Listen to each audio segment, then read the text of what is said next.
launch these phones in 15 different markets, and we did. So we launched in 15 different markets, especially very heavily Latin America. So we are now present in many countries in Latin America, but also in Eastern Europe. And in addition to those past successes of last year, we also gave an overview of what is next for us. A couple of the announcements that we made is that our hardware partners have announced a total of 7 new devices. And there's new devices coming from ZTE, there's new devices coming from Alcatel. Huawei also has announced a new device. This is in addition to the existing devices that we have brought in the marketplace from ZTE, from Alcatel, and from LG. A particularly important announcement that we made here today, which I think is really will change the way people think about smartphones, is a partnership together with Spectrum. Spectrum is a Chinese chipset vendor and manufacturer of reference designs and turnkey solutions. And together with Spectrum, we are introducing the first smartphone solution that aims at a $25 price point. So this is I have a device here that you can look at. This is an example of such a smartphone that runs Firefox OS and the Spectrum chipset solution. You can see this device here. This is the HPGA device. It has 128 megabytes memory, and it uses Spectrum's 2.5G chipset. This is aiming essentially at emerging and developing parts of the world where people are looking for a smartphone experience at a very affordable price point.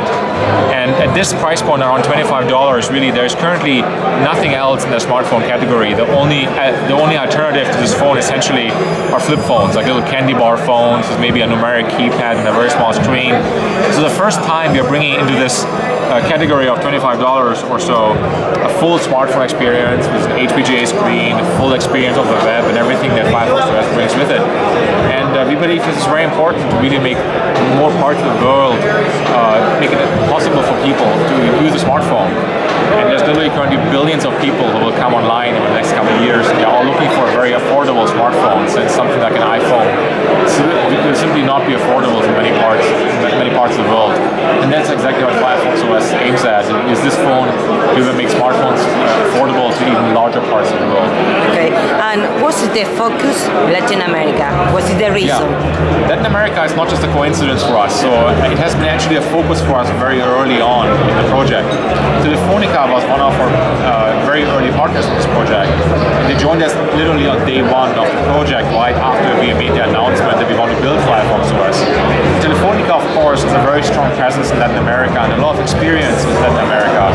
They understand customers well in Latin America, so they brought this specific view and understanding of the customers in Latin America and their needs.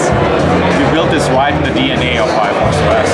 So for the 2 years of the development of Firefox OS, we really focused on Latin America, and in particularly Brazil, as the country to design this phone for. So many of the features that you find today on the phone are in the phone because we learned through our partners that they would be important for consumers in Latin